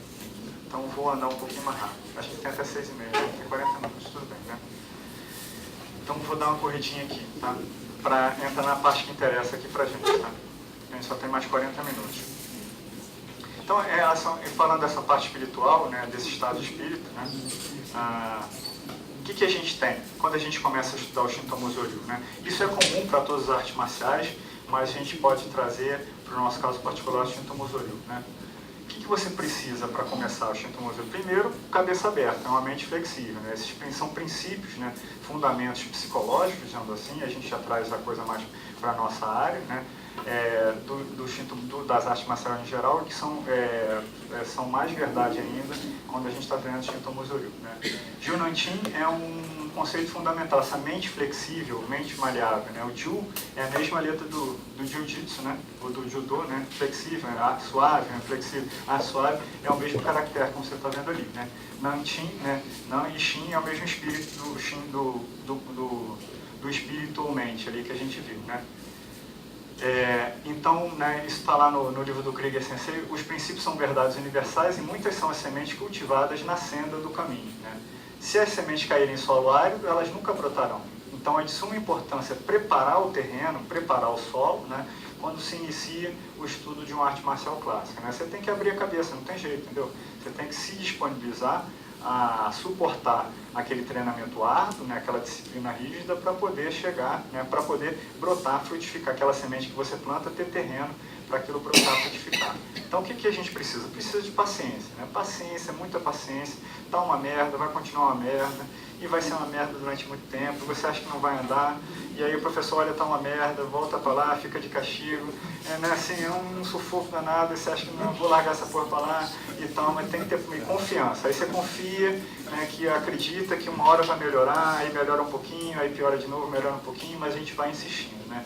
Humildade, saber que a gente não sabe nada, né? A gente está aprendendo, né, e tem sempre mais, e que nós professores tiveram professores, que os professores dos nossos professores tiveram professores, que os professores dos professores dos nossos professores tiveram professores, então tem muito arroz e feijão para comer, né? Mente flexível, a gente está sempre tendo que deixar a cabeça aberta, né, e transitar com velocidade, a gente não pode ficar preso nas situações, né? E abertura, né? Abertura, disponibilidade e abertura para aceitar a instrução, para aceitar tomar esporro, para aceitar ouvir que está uma merda, né? E ter a confiança que uma hora, né, as coisas vão fazer sentido, vão melhorar e a gente vai conseguir avançar um pouquinho, né?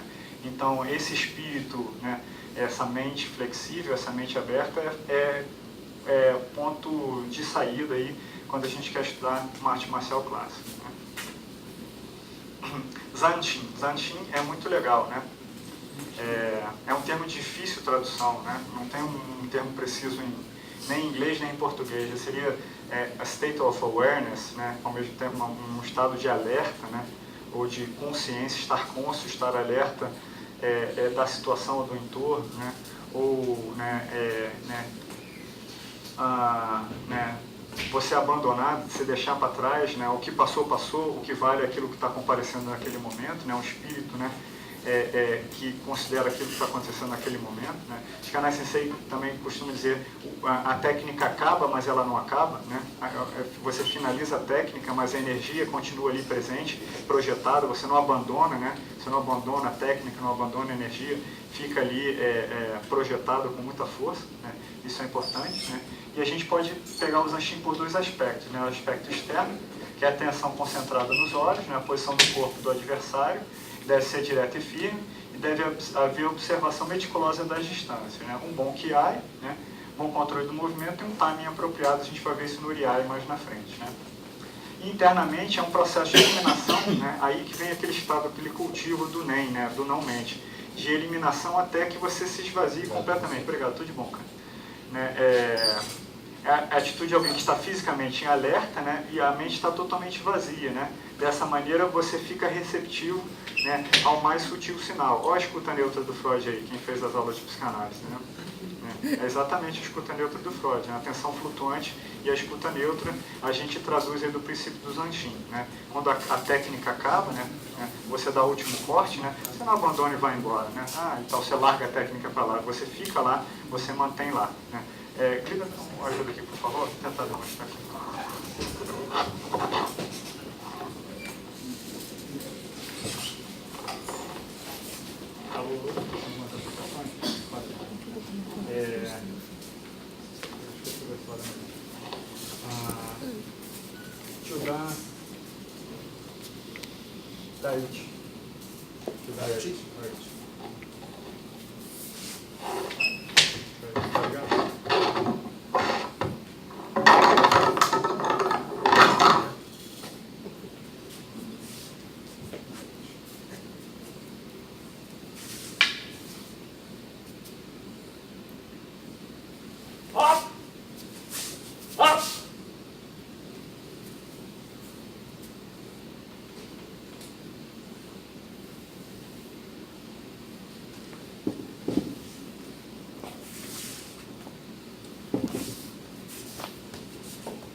No final, né, você não abandona, não é? Mais uma vez, por favor.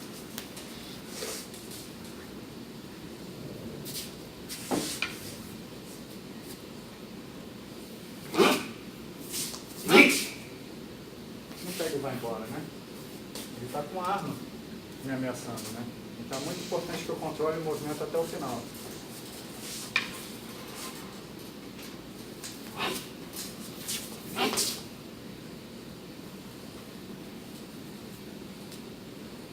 Controla o centro.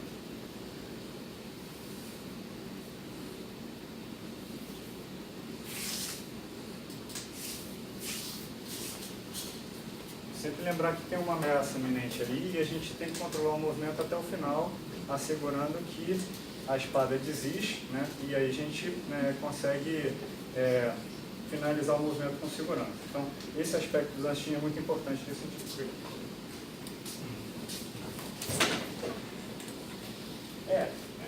A impressão que a gente treina quando treina de nosso mestre, né? Ele faz um movimento que é leve, né, suave, né?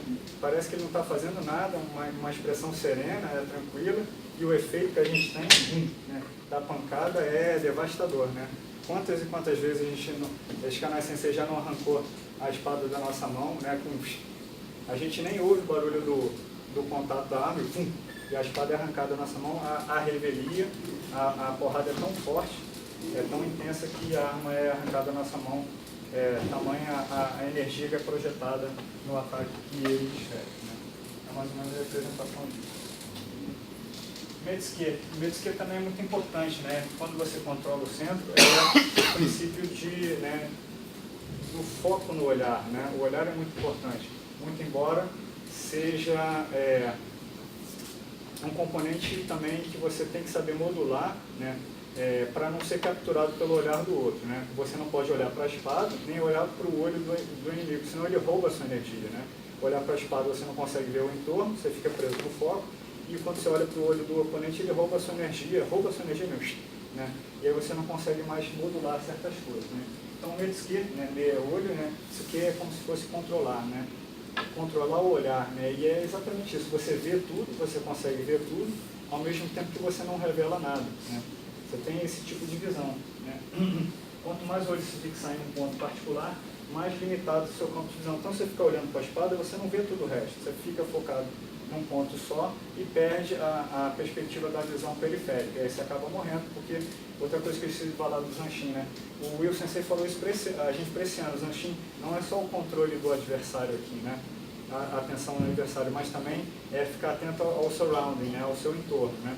As ameaças que podem estar em torno da gente. Ele falou isso tem poucos meses para a gente no último seminário, né? Então, seu olhar é como se você estivesse olhando uma montanha distante, né? Seu olhar está lá atrás, né? E quando a gente olha lá atrás, a gente amplia o foco aqui da visão periférica, que eu consigo captar tudo aquilo que está acontecendo no meu entorno, né? Isso é muito legal, né? Olhar a linha central, que é a melhor indicação daquilo que está sendo experimentado. Em vez de eu ficar procurando o detalhe, eu olho aqui no centro, ó. Eu não preciso olhar para o olho dele, mas eu mantenho o foco aberto no centro, eu consigo ele mexer o dedinho do pé, eu estou vendo que ele está mexendo o dedinho do pé, né? Exatamente, ele mexeu o pé, eu não estou olhando para o pé dele, mas eu sei que ele mexeu o pé, porque o meu olhar está aberto, eu consigo ver tudo sem revelar nada, né? E você tem que controlar as emoções, né? Medo, raiva, isso tudo é ruína no campo de batalha, né? Você tem que jogar com poker face mesmo, né?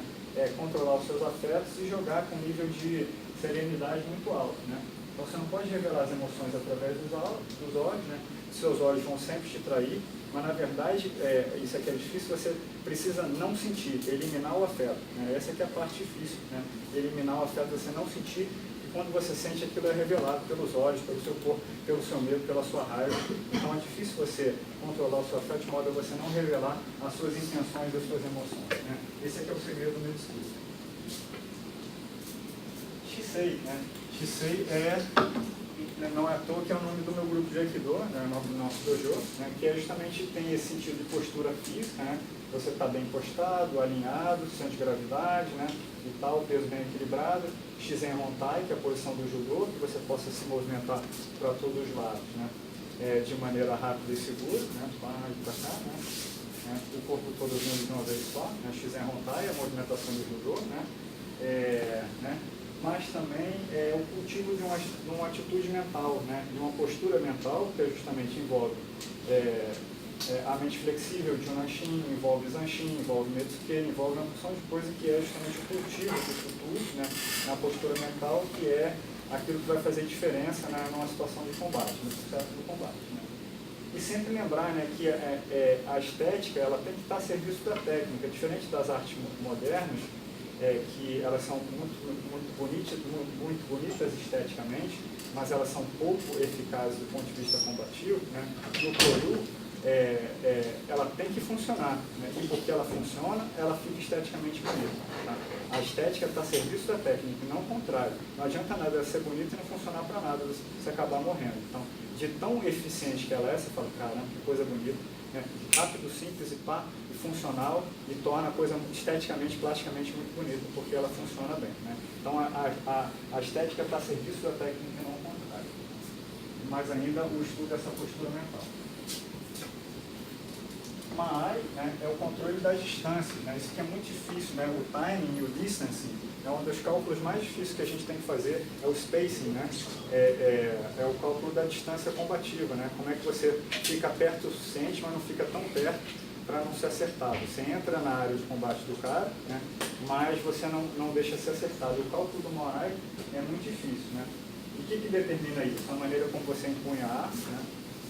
Se você impõe a arma de maneira errada, você perde distância. Então, o empunhamento da arma nos parâmetros corretos te dá uma amplitude boa, né, nesse sentido, né?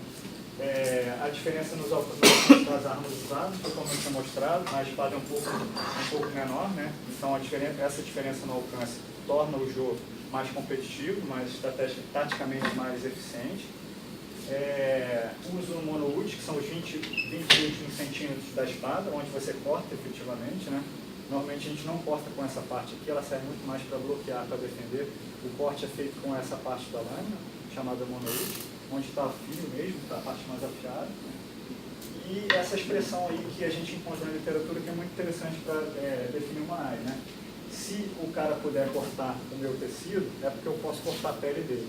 Se ele pode cortar a minha pele, é que eu posso cortar a carne dele. Então, esse passo adiante, né, no cálculo da distância, é o que define a estratégia de você sair vivo ou sair cortado do combate. Então, esse é que é uma área apropriada. Ele consegue cortar a minha roupa, eu posso cortar a pele dele. Ele consegue cortar a minha pele, eu corto o braço dele fora. Entendeu? Então, esse cálculo, esse passo adiante é muito importante. E o cálculo disso é muito sutil e muito dinâmico, né? Em cada situação é uma situação diferente, então não tem fórmula para isso.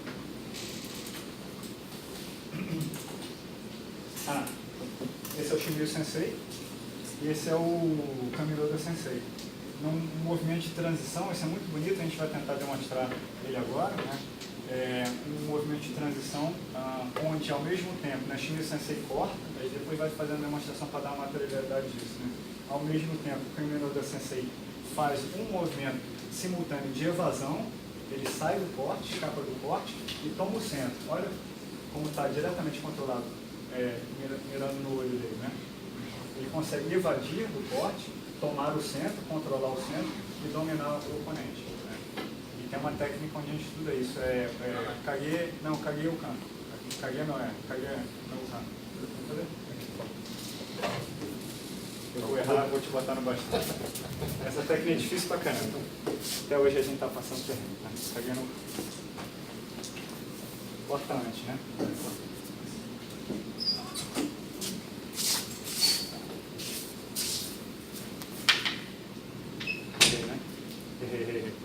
Bota, errei. Tomei na sala. Mochidão negócio massa. Entendeu? Pá. Isso.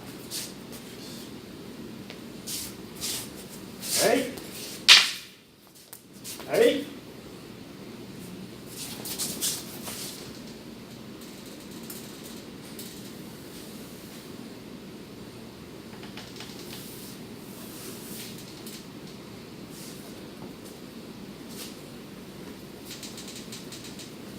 Então, esse movimento, né? Ao mesmo tempo que ele evade do corte, toma meu centro, mergulha e domina o movimento, controla o movimento. Essa série avançada, o movimento da série avançada, eu sempre erro ele. Uma das técnicas mais difíceis da série avançada é sempre da rua. Kiai, né? Que a gente conhece, né? Kiai é aquela energia projetada, né? Que vem do Shi, de chinês, né? Tem um efeito psicológico importante, né? De entrar na mente da pessoa, intimidar, né? Projetar uma energia. O Kiai é enérgico, é diferente do berro, você não grita, né? O Kiai ele vem do abdômen, ele vem do baixo ventre, né? Com energia projetada. Diferente de você ficar gritando, né? Essas pessoas ficam dando berro por aí, nada tem a ver com o Kiai, que ele vem do baixo ventre e faz vibrar, a sua energia do baixo ventre faz vibrar suas cordas vocais, isso é projetado para fora. Então, um momento de precisão, né, e unificação das energias que exige o máximo de concentração, né? E aqui tem a demonstração, ele vem do baixo ventre e se projeta pelos membros superiores, né, e também pelo olhar, né? O que há é energia projetada do olhar. O olhar intimida muito quando você projeta a energia correta, e a gente usa essas técnicas muito na hora que a gente executa os movimentos que estão sendo. Iai, né? Iai é a coerência do movimento, é a lógica do movimento, né? Na verdade, é a função combativa real, né? Quando a gente fizer as execuções aqui, a maior parte delas, os alvos estão escondidos, né? Está tudo meio que escondido por questão de segurança, número 1, para a gente não se machucar, os alvos são adaptados, né? São deslocados, e número 2, para não revelar para a pessoa que está assistindo a essência da nossa técnica. Senão todo mundo saberia o nosso segredo, né? E o outro inimigo, a casa do lado, saberia nossas técnicas e nos derrotaria em combate, né? Então, o Uriai, a lógica da técnica, é que está escondido, que a gente não sabe, mas tem que ter um porquê, tem que ter uma razão, ela tem que funcionar, né? Então, são 3 componentes do Uriai, né? What's my target, what's my distance, what's my time, what's the right time, né? Qual é o meu alvo, né? Eu tenho que saber qual é o meu alvo, muito importante saber o que eu quero cortar, né? Qual a distância correta que eu tenho que chegar naquele alvo, né? E o tempo certo, né? Porque se eu errar o alvo, se eu não souber onde está o meu alvo, não souber a distância que eu preciso chegar nele e errar o tempo, né? Não vai ter adiantado nada. Então esse aqui é o IAR, né? Algum lugar que a gente possa pensar? Aqui, ó, por exemplo, monomídia. Vamos mostrar o monomídia. Eu acho que desse lado fica melhor. A forma como a gente treina.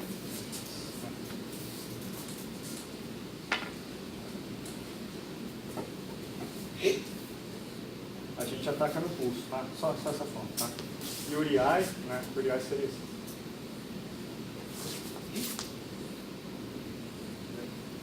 O Uriai seria na cabeça, tá? Então, para diminuir os riscos, a gente calcula o alvo na mão, mas a gente sabe que a lógica da técnica não é cortar na mão, e sim sair da frente e cortar na tenda.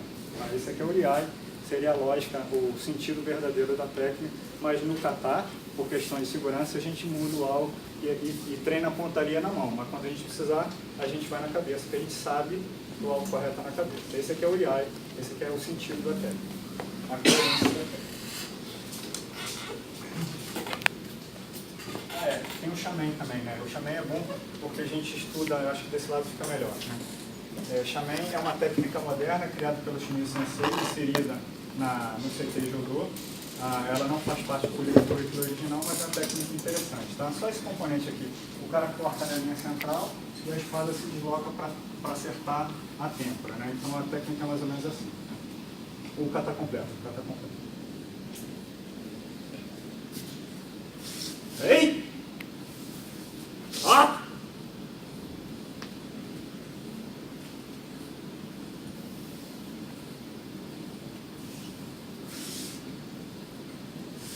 Aí como é que a gente aplica o Uriai, né? Se eu ficar longe demais, essa aqui vai ser longe demais, ó. Eu não consigo acertar. Tá? Essa vai ser perto demais. Passou do alvo. Tá? Então, como é que eu calculo? Eu ajusto o tempo, né? Eu sei que meu alvo é a têmpora dele. Né? Como é que eu calculo? Né? Faço esse cálculo uma vez que ele está se aproximando, e o alvo está em movimento, e eu faço essa conta para que eu consiga chegar no alvo certinho. Então, essa aqui é a sutileza. É difícil você fazer essa conta, e o Uriai envolve a percepção correta desses parâmetros, dessa medida, para você conseguir executar a técnica de maneira correta. Seitodô, né, é o intervalo, né, o ritmo, né, e a parte mais difícil do kage, talvez, né, é você acertar o ritmo. Né? A gente sempre a gente toma exposto nos nossos professores quando a gente está fazendo a série avançada, que o intervalo é muito importante, né? A ação, a intensidade da ação está no intervalo, né? Não exatamente a força da ação está no intervalo, está na não ação, né? E aí a gente está lá fazendo o kage, aí o nosso professor chega assim, isso não é kage, isso não é kage, isso é chudan, está errado, isso não é kage, porque a gente está fazendo de maneira rápida, atropelada e não consegue respeitar os intervalos, né? Subawari no kage, subawari no kage, subawari no kage.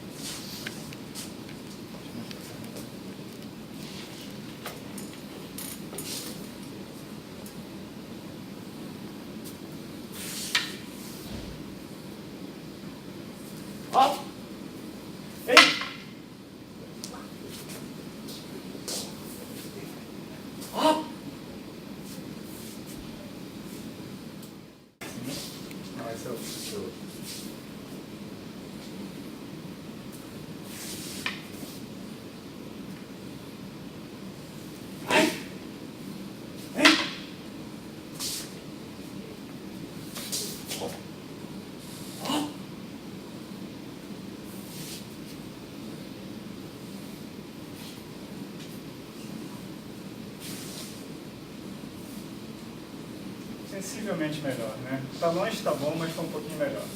A força está justamente na ênfase no intervalo. Esse seria a não ação e ação, né? Esse ritmo entre não ação e ação é que dá o tom modula, né, até a parte mental, porque a gente erra, porque a nossa cabeça vai no lugar errado. Entendeu? A gente não consegue modular esse intervalo de ação e não ação da maneira apropriada, e a gente começa a treinar isso, de fato, na série avançada. Como é que está a hora, gente?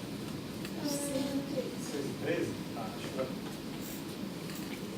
Kanken, né, é a visão popular, é a visão intuitiva, né, que é o olho te engana, né?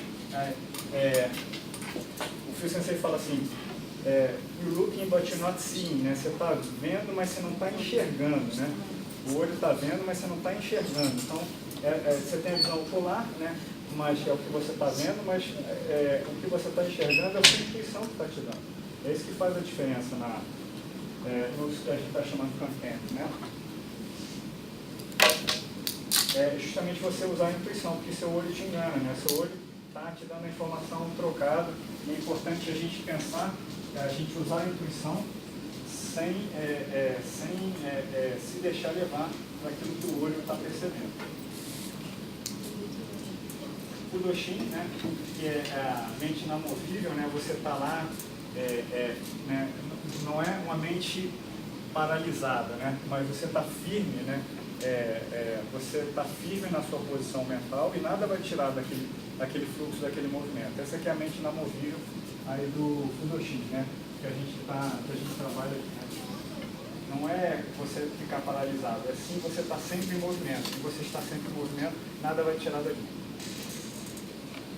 O Mushin, né, que é não é, a psicanálise aí de novo, tentando terminar o né, aquele exercício inédito, né. Não sei se a gente estava falando isso outro dia, né?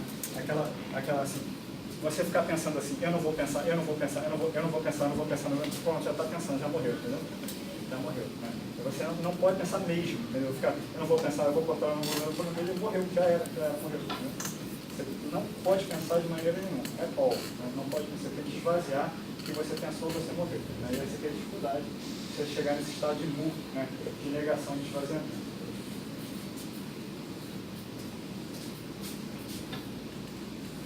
Seishin Tanen, já estamos chegando no final, né? É uma expressão que eu gosto muito, né? Seishin Tanren, né? Os caras Sensei fala do Tanren também, né? Muito, né? Que é o Tanren, onde o artesão armeiro forja a sua arma, né? Onde ele afia a lâmina, ele forja a lâmina, fica lá batendo aço, afiando a lâmina e tal, forjando a lâmina, nesse sentido, né? Só que em vez de fazer isso com a lâmina, a gente faz isso com o espírito, com a mente, né? É a forja da mente, a forja do espírito, e a gente acredita que a nossa escola, por ser uma ferramenta educacional completa, ela também é o lugar de exercício de forja dessa mente que nos permite poder operar em outro nível de funcionamento a partir do exercício das técnicas da nossa escola. Né? Então, a gente entende a arte marcial como exercício perene de aprimoramento, de forja do corpo, da mente e do espírito, por isso que o Shinto-Mozo Ryu é um sistema educacional completo, como a gente falou. Né? E aí, para finalizar, se der tempo a gente fazer alguma coisa, tem um poema muito bonito do Chico Sensei, é uma tradução adaptada para português brasileiro que eu fiz. Em inglês também é muito bonito, né? Eu acho que vai dar tempo, né? Que diz o seguinte, né? Sobre o jogo, né? Sendo transmitido às futuras gerações, desde o século XVII, né? As incontáveis fontes ancestrais do caminho da vara, the way of the stick, né? Contam a história desse bordão, né? Que mede 4 chakras, 2 sum e 1 burro, são as medidas dele, né? Com uma estocada, ele se transforma em uma lança ameaçadora, com um corte e uma espada. Ele se transforma em uma alabarda cada vez que você arremete e se torna um escudo em ações de bloqueio. Devote a si mesmo inteiramente ao estudo do caminho. Quando você tiver posto à prova as devastadoras, infinitas, variadas técnicas dessa arma, oriundas de ambos Deus e demônios, seu coração encontrará serenidade e você finalmente conhecerá a verdadeira essência do mundo. E aí, a gente, para finalizar, é a capa do livro do Krieger Sensei, né, do Way of the Stick, onde a gente tirou boa parte dessas informações, né? E aqui é interessante que esse é o caminho, né? É isso que fica pra gente aqui, né? A gente olha assim, ele é tortuoso, cheio de pedra, cheio de obstáculos, aponta lá para cima para algo que a gente não sabe exatamente o que tem lá, mas a gente sabe que tem uma luz lá em cima, né? E mesmo com essas pedras, com as dificuldades, né, esse aclive, né, a gente sabe que tem alguma coisa lá e a gente segue seguindo, porque é tudo que a gente tem para fazer. E, então esse aqui é o caminho, né? E aí é isso que a gente percebe, né?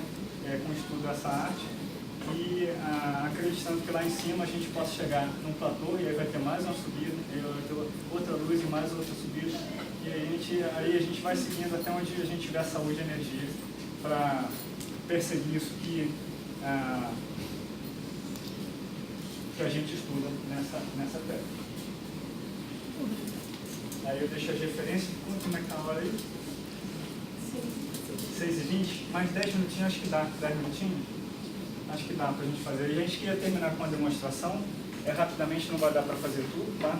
Talvez atrapalhe um pouquinho o horário. Eu tenho que liberar a sala também. A gente só tem alguns planos de 10 minutos. A gente vai fazer meio a meio, né? Acho que dá para né? A primeira, a segunda e a terceira série. Vamos começar e terminar, não vai dar para fazer o Tanjô, infelizmente, não vai dar tempo.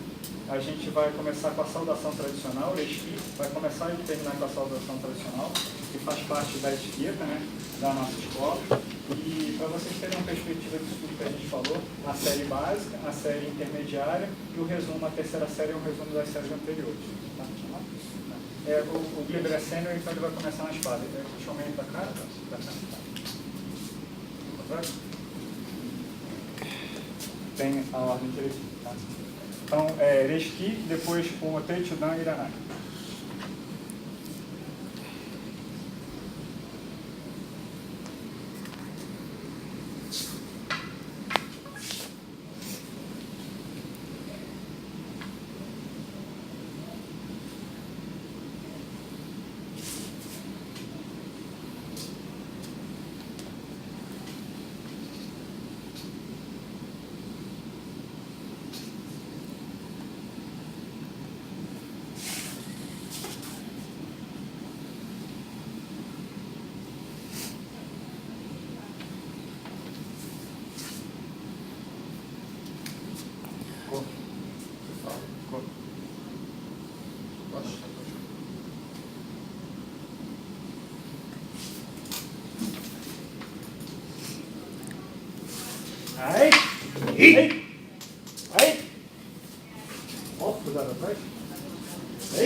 Hey!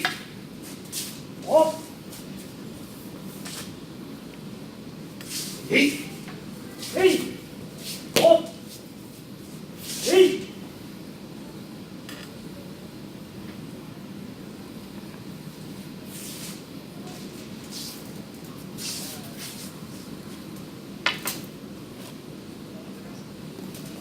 Ei! Ah!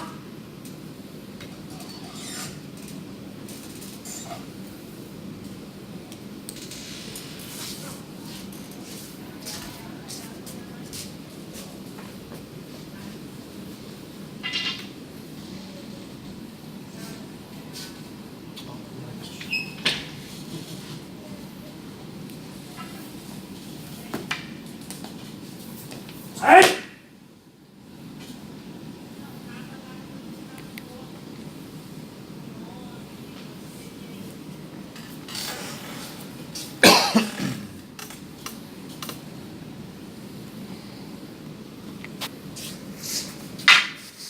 Ei!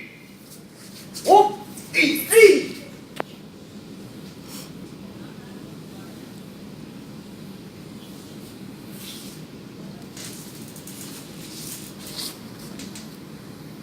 Essa foi a primeira série. Segunda série. Só pegar aqui.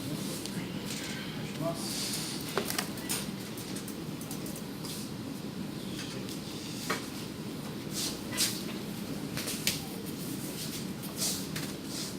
Ei! Oh! Ei! Ei!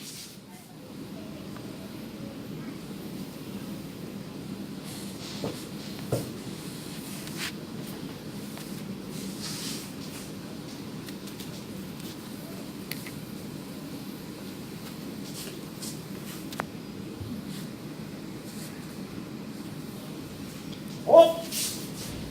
Ei!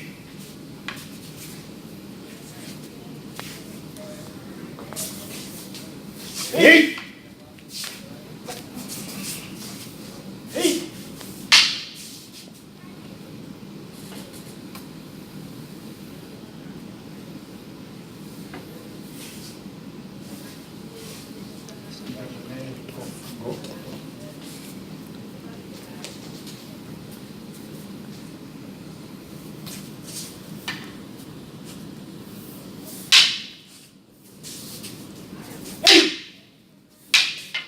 Ei! Ei! Oh! Ei!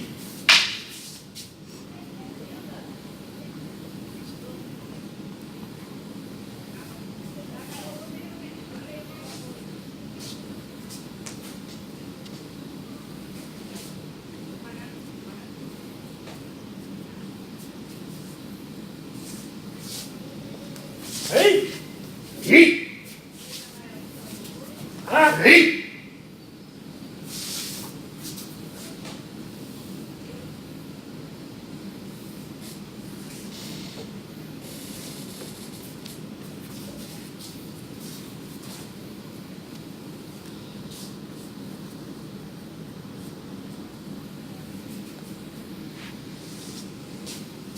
Ei! Ei!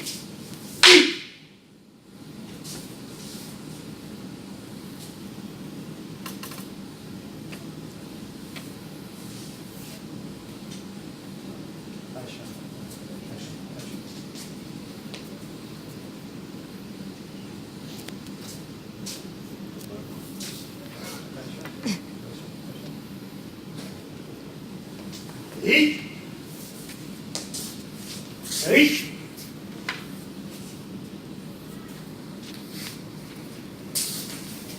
Ei! Ei! Ei!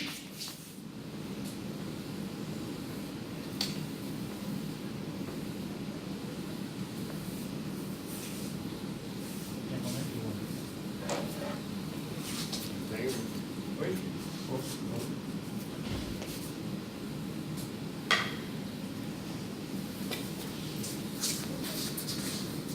Ei!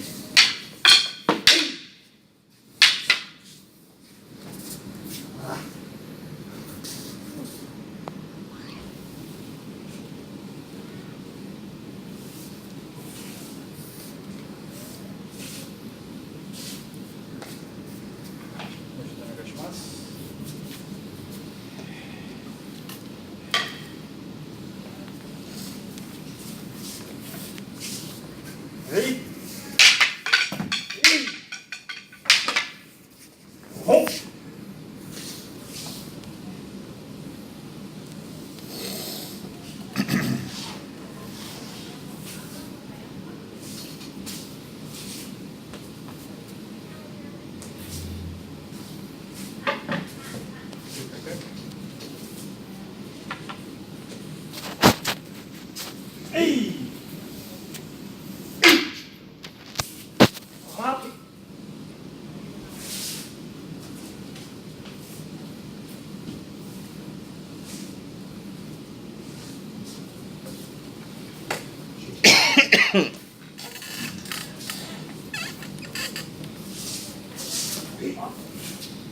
Ei! Ei! Ei! Ei! Au!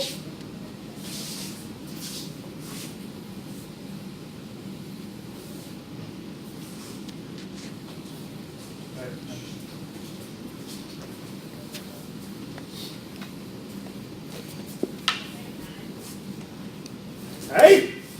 Ei!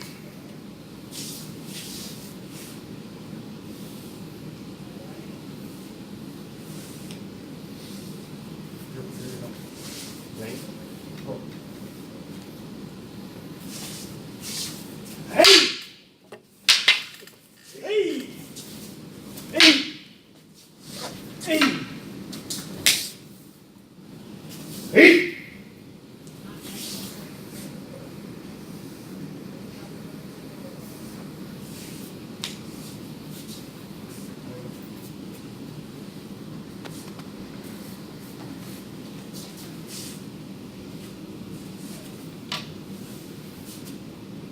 At!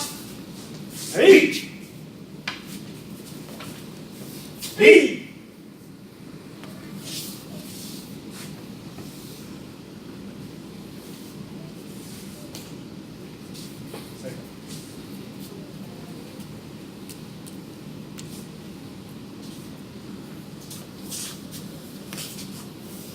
Hey! Ah!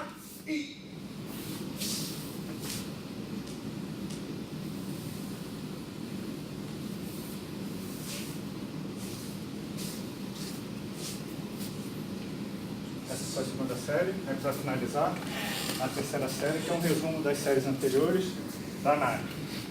Odate. Odate. Odate ou Odate? Não, Odate, Odate.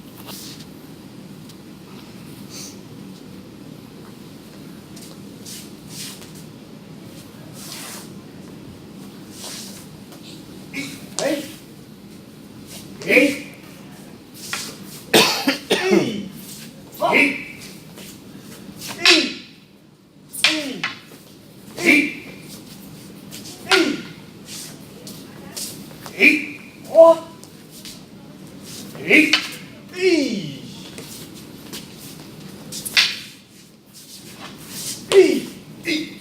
Ó! Ei! Ei!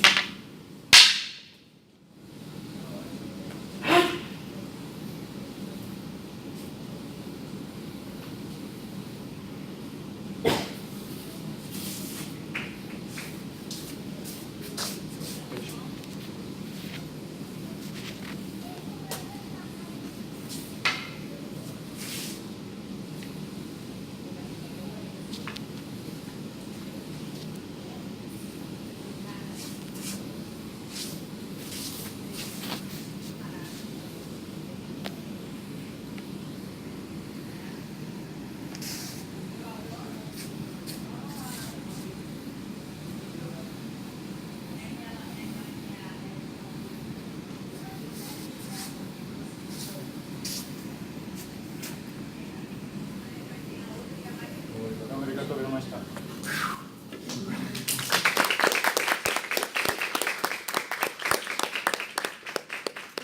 Então, essas são as três primeiras séries que a gente aprende, o Motetsudan e Iranai.